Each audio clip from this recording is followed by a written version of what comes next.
Hi everyone, this is Teddy and today I'm going to be doing a video telling you how little Teddy came into the world. So he has just had a feed but he's still niggling a little bit, so hopefully I can get this all in one shot.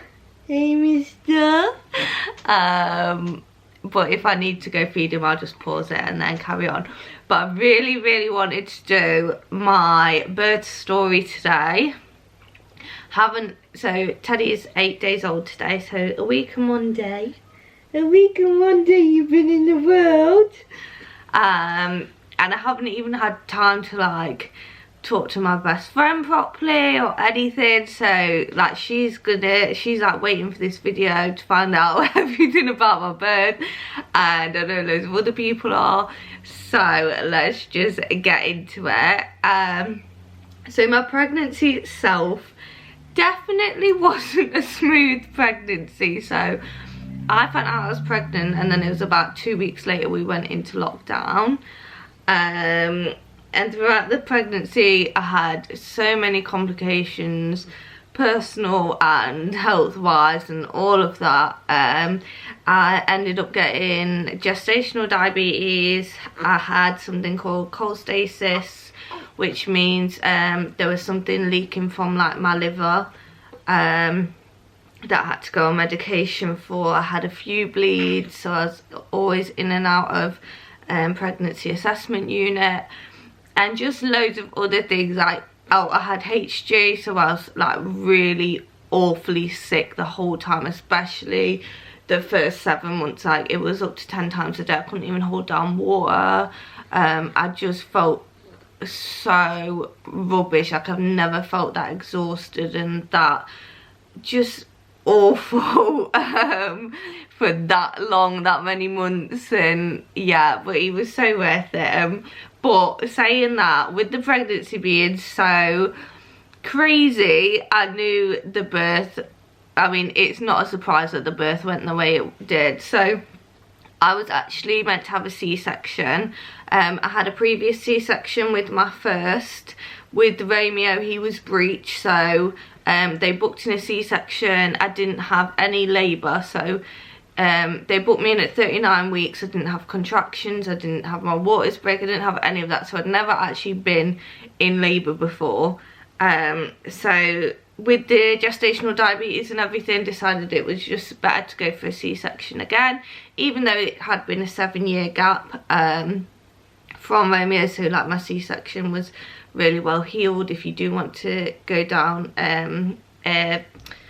natural birth after C-section, you definitely can do that, but I just decided for me, because when you have gestational diabetes, the babies can tend to be bigger, there can be other complications, so I just decided I didn't want to stress, so I'd just go for C-section. It'd just be the same as last time. I'd get my date, I'd know when it was going to happen, I'd wait in the morning and it would all be done. So let's take it back to a Wednesday. So it wouldn't have been last Wednesday, it would have been the one before. I actually saw my midwife. I had a midwife appointment, and she said baby's practically engaged, but then I saw her write down 3 fits on the computer. So when you're going into labour, it goes from 5 fits to like, or well, not in labour but in the weeks before labour, it goes from 5 fits to obviously 1 fit, and that's when the baby's like ready to come. And a lot of people can be at 2 fits for weeks, you'll see when you go on that forums online, because God knows I'll search them all to find out everything. So I saw she wrote down 3 fits on the computer, so I thought, oh, he's kind of getting ready, but you know, he's not going to come. The whole pregnancy I thought, oh my God, he's going to come early with all the bleeding and stuff like that. But I thought, no, do you know what, you've seen this now, so I'm going to stop panicking about an early arrival and just get on with it. So because she said that, bear in mind I'm 37 at this point. I'm 37 weeks and 3 days, I think. So at this point my sister had actually booked for the boys to go pumpkin picking, and I really wanted to go. I've never ever done it with Romeo before, and I just thought it'd be a really nice day out, and obviously I wanted to make the most out of my days with Romeo, where it's just us two, before obviously Teddy's arrival. So that night, so Wednesday night, I was on the toilet so much more than you. Like, I was just weeing like the whole night. So I thought I was definitely moving down. And I'm sorry for the graphics of this story, because it is going to be graphic. It's going to be, and I don't normally talk about bowel movements or anything like that, but for you to understand, I'm going to need to be brutally honest. So I started to feel like, oh, I need to go to the toilet, like, you know, number 2, right? But every time I pushed it, like, I couldn't. So, but I kept getting that kind of pushing urge every now and then, and like a shooting pain that way. Right, so it wasn't my stomach, it wasn't my, you know, lady parts, it was that way. So in the morning this was still happening, and I was still like getting uncomfortable pains, but I just thought, oh, I'm constipated, like this is what it is.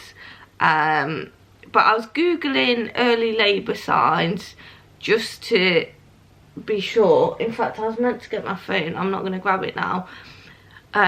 But I was googling early labour signs just in case, and it said the baby can push on the bowel before, like, you'll get that sensation, but that was the only sign I'd had at this point. So other signs are obviously contractions. I'd had Braxton Hicks in the pregnancy, and that was like all my stomachs, and this, it wasn't my stomach, that wasn't where I was feeling these pains. So to me, I didn't have contractions, my waters didn't break, I didn't yet have the mucousy show that they're saying, all this other stuff that was saying labour's, like early signs of labour, I didn't have. I just had these pains there, and this urge to push that way every now and then. So that morning I went into town with my son. I went to get wellies for me, him and my nephew. I was like walking around town in pain, but just thinking, this is what it is. And I'm one of them people, I don't like to make a big fuss, and I don't like to like cause a scene. So if I can just deal with something, I will. So the pain I was in, because in my head it wasn't labour, I thought I'm just going to suck it up, I'm not going to moan. Yes, it was painful throughout the day, like in and out, but I just wanted the boys to have a good day, and I just wanted to enjoy myself at the farm with them. So we went to the farm and we were pumpkin picking. I was pushing Romeo around on a go-kart with my massive belly, and just every now and then stopping when these pains would come again, like these shooting pains. But yeah, like we literally spent the day there. It was throwing it down, raining, and it was all outside, but the boys loved it. They were like jumping on this bouncy cushion thing, like a massive one, and they just got soaked, but they had the best day. But my pain started to get a little bit worse, and we were finished anyway. So by the time I actually got home, I thought, because I'm in so much pain, I'm gonna ask my mum to stay off work, because I live with my mum.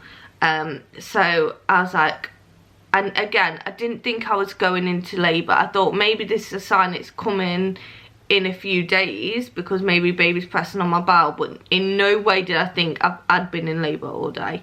So I got in the bath just to try help myself, and I was like, Mum, you know, would you be able to have today off work? Like, I'm in a lot of pain, I've got Romeo, I just don't want to be like this, because I'm going to keep needing to run to the toilet, because that's what I kept doing. I kept running to the toilet thinking I was going to number 2, because I had that urge to push and then nothing would happen. So she said, yeah, I'll stay off work. Bear in mind, normally by the time I got back, she would have practically left like 10 minutes after. But I asked her to stay. So then the pains keep coming again, that pushing sensation keeps coming, the pains keep coming, and I'm like on my bed, I'm FaceTiming my best friend Shanice, because she called me in the day, and I was at the farm, so I'm like trying to FaceTime her, because in my head I'm thinking, oh, take my mind off you know, what I'm going through right now. So I called her, she needs, and I was like pulling these faces, and she was like, "You're right." And I was like, "Yeah, like I'm constipated." And she was like, "Are you sure?" Because I was really just like on the phone. I was like, yeah, like me being a trooper.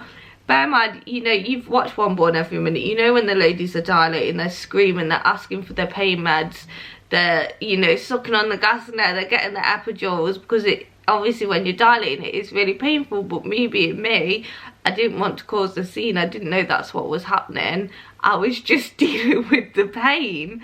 So then I was like, actually, I'm gonna have to go, like this pain's getting quite bad. So we didn't have the phone. She was like, okay. So then rang pregnancy assessment unit, and I was like, look, like I'm really constipated, because in my head this is what it was. And by this time I'd started to bleed a little bit, and it was a bit gooey. So they say you have a mucus show. So it was like kind of a good consistency, but it wasn't like what I imagined, like they say like the plug is. Like I imagine like a big blob or whatever. So I told them that, and I told them about my pains and stuff, and they're like, no, don't worry, you're not in labour, you need to go have a paracetamol and then go get some lactulose, and you'll be fine. So I'm like, okay, fine.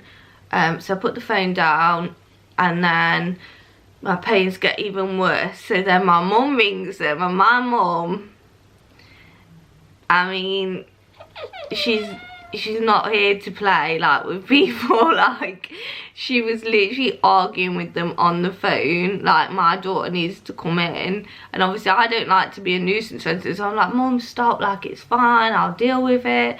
And she's like, no, like what if my daughter's in labour, like she needs to come in. And they're like, she's not in labour, she's just constipated, she's not having contractions. And then at this point, if the pain finally got so much that I actually started to cry.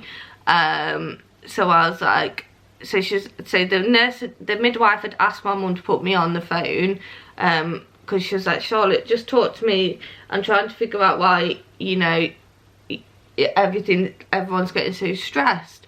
And I was like, because I'm in a lot of pain, and I'm scared that it might be labour and I'm not realising. So at this point I thought maybe it's at the start of labour, but it's going to go on for ages because it's not the stomach ones yet, or it's just this bowel thing. So she's like, I tell you what, come in and we will just see how you are, just because the environment you're in right now with your mum being so stressed, and that isn't good anyway. So I'm like, okay, I'll come in. She's like, you got to come in on your own, of course. I'm like, yeah, cool. So I tell Romeo that I'm just going to the hospital. And again, at this point I still don't think like I'm about to have this baby. Like in no way do I think this. And when I talk about it now, it sounds stupid, but the urge was just that I needed to go for a poo. That's the blunt honesty, like, and it wasn't coming. That was the pain, that was the feelings that I had. So I go to the hospital in a taxi, and in the taxi the pains are getting worse, and I'm like rolling down the window, like, cause I'm sweating, and you know, I'm trying to just breathe it out. And then I get in pregnancy assessment unit, and I have a real urge to go to the toilet, and I think, oh my god, it's going to happen now. Like, now I'm here, it's going to happen. So I run to the toilet, and then there's a lot of blood that comes out. So I'm like, oh shit. Sorry for swearing. But that's my thought, like, oh god, what's happening? So then the lady calls me straight after I come back out, and she's like, Charlotte, I need you to get up on the bed. And at this point I'm crouching down next to the bed, and I'm like, I can't, I've just got the urge to push. I literally think in my head at this point, with the feelings that I had, I was about to, you know, on the floor in the room, go number 2 on the floor in the room. This is what I think in my head, and then I'm gonna feel better. Like I don't know what is that. I just couldn't stop this pushing feeling, and that's where I think it's going and coming from. So I think, oh my god, I'm about to poo myself in front of this midwife on the floor. And she's like, Charlotte, just get up on the bed a minute, sweetheart. So I managed to find the urge to stop to get on the bed. And then she's like, Charlotte, I can see your head. And I said, pardon? And she said, Charlotte, I can see the head. You've not been constipated all day. You've obviously been dilating all day. She's like, I can't believe that you've done all this on your own. She's like, sweetheart, we need to have this baby. And I said, brilliant, I'm having a C-section. And she said, there isn't time for a C-section. I said, no, like, I'm having a C-section.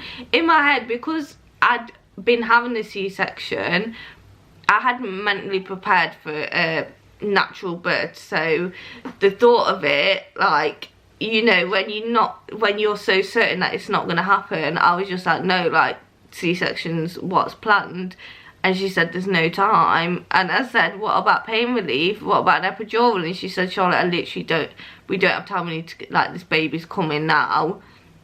And she's like, let me just look. And she bends down, and all of a sudden I feel a pop. Like, literally just a pop, and my waters burst in her face. And I'm like, oh my god. And as soon as I felt them waters burst, then it kind of hit me like, oh my god, I'm gonna have a baby. Like, I'm gonna literally now, I'm gonna have this baby. And I'm on my own in the hospital. Obviously no one was allowed with me. I've not had any pain relief. I've watched One Born every minute a million times to know that them ladies are screaming even with an epidural. So I'm just scared, like, I'm just on my own. I'm scared. I wasn't prepared for a natural birth. And she's called the alarm, and all of them come running in, and she's like, right, she's gonna go into labour. Bear in mind, I'm on pregnancy assessment unit, and they need to get me to a labour room. So she puts me in a wheelchair, and again, that urge comes again, the pushing urge. And I'm like, I'm gonna put, and they're like, Charlotte, stop pushing. And I'm like, I can't, like, something, I can't explain what it is, something takes over your body. Like, even if you don't want to push, like, your body just literally pushes. So I'm on this wheelchair pushing, and they're trying to get me round to a labour room. Bear in mind, at this point I've been so hot, I've been like stripping off, so I'm topless, and like, Charlotte, we've got to put your top on because we're going through the hallways. And in my head I'm thinking, I really don't care, but I have to put this big thick jumper back on that I just shoved on to go to the hospital. And they're wheeling me round, and I'm trying to stop pushing, and then obviously the contraction stops, and they managed to get me on a bed. And then they're like, babe, we've got to have this baby. Do you know what? I'm so traumatised, honestly. Like, I can't tell you.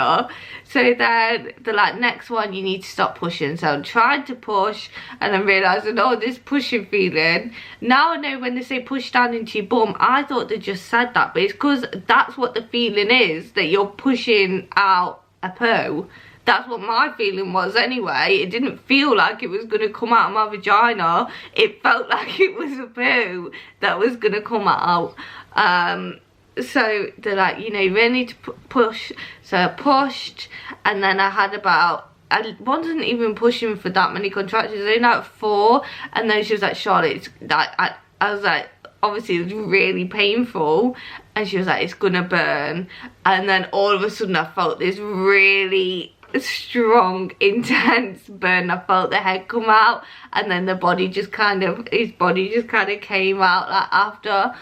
And then they put him on me, and I was literally, this all happened in 20 minutes, by the way. So by the time I left my house, about 25 minutes later, he was on me.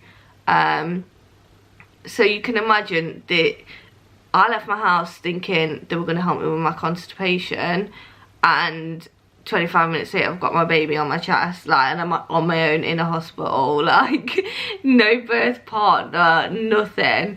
So they put him on my chest, and I also, on one of my apps that I used, pregnancy apps, kept seeing things about postnatal depression. I was like really scared for some reason that I was going to have that. And when they put him on me, I was so in shock. Like, I was crying, I was so happy, but I wasn't like in floods of tears like I was with Romeo, and I was just stunned. And I thought, oh my god, this is postnatal depression. Like, I'm not connecting with him like I should be. And I was really panicking.